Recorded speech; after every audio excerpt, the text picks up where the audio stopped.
This is the last webinar out of our series, and I would like to ask Dr. Standley 10 rapid fire questions.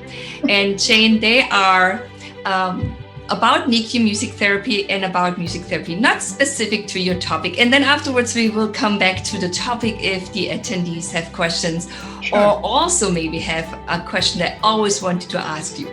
Since we're having you here on the screen tonight, I want to take that opportunity. And so now my 10 questions, some of them, you can answer them in any length you want to, and some of them are just have fill in the blank a word, okay? Okay. All right, so my first question for you is, what the world needs right now is? Peace and serenity and wholeness, and listening carefully and thinking and avoiding the emotional angst that comes from rhetoric that has very little meaning. So for me, truth and sincerity and wholeness, very important. Thank you. Number 2, what is the one thing in life you are glad you did? Oh, have a child. That was one of the most wonderful things I did. I love being a teacher. I love doing research, but it is so wonderful to have that relationship with an adult child and to have grandchildren. So that would be it. Mm-hmm. My question number 3 for you is, what is most essential for NICU MTs? I think the research, because I'm totally concerned with the care of the infant and the welfare of the infant. The premature babies are so fragile when they are very premature, and we could do harm. We could play music too loudly. We could play music that is not helping with the neurological wiring of the brain, but that is harming the neurological wiring of the brain. And we could be ignoring warning signs that that child is not accepting what we're doing. And that really scares me, that I'm an advocate for bringing music into the NICU, but that we could actually be doing harm.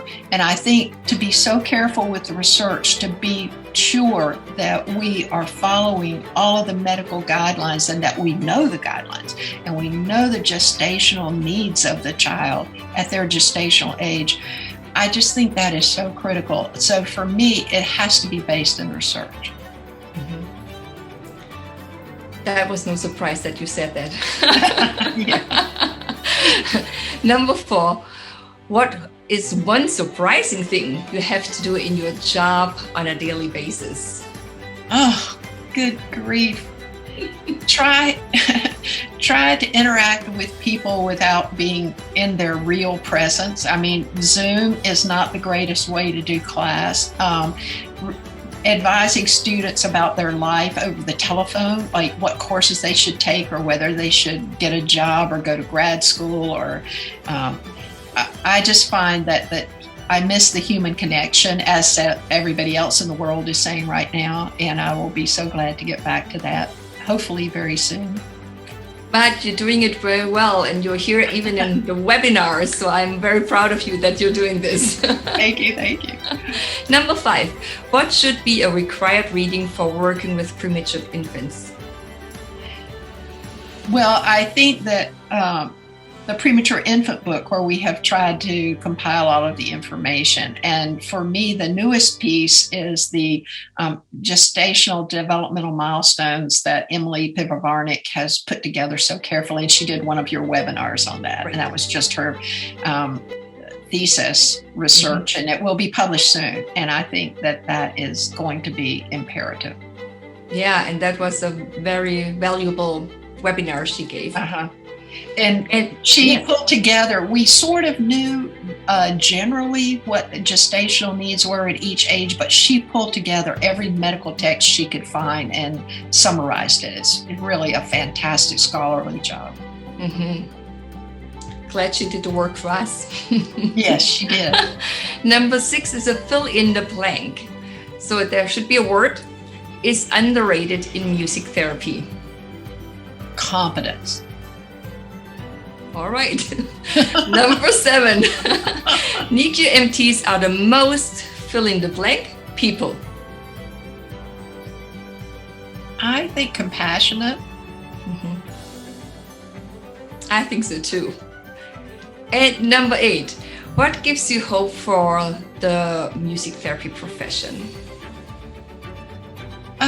The enthusiasm of young people who come into the profession, and I think that is our future, the people who are coming into the program. And music therapy is ever expanding. When I started many years ago in the career, I had no idea I would end up working with premature infants. But I am hearing new theories and possibilities and seeing people go into new areas of music therapy all the time. And I think that that is very exciting. It's a rapidly expanding field, and I think that will continue happening in the future. Mm-hmm. And number 9, if you leave a message for premature baby's 20th birthday, what would it say?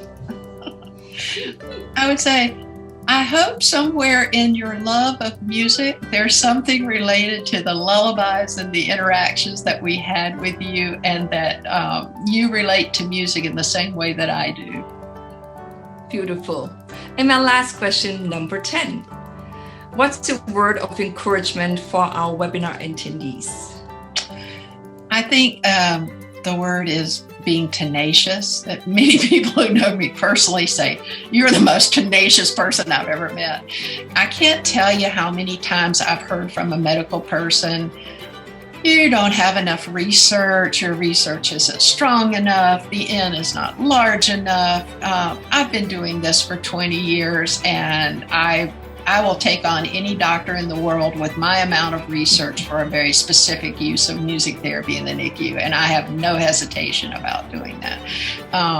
And being tenacious, being able to articulate what I think the research does show about music therapy, and being willing to negotiate with people and say it again and ask questions. What is it you're looking for? What are you looking to hear that you think is missing from what we're doing? So I think persistence is very, very powerful in this field. I think the parents and the babies deserve us to be persistent, because I think we have so much to offer. Thank you for sharing your wisdom, Jayne. That's a hard thing to do, Petra, is to answer 10 questions off the top of your head. I think you did it really well.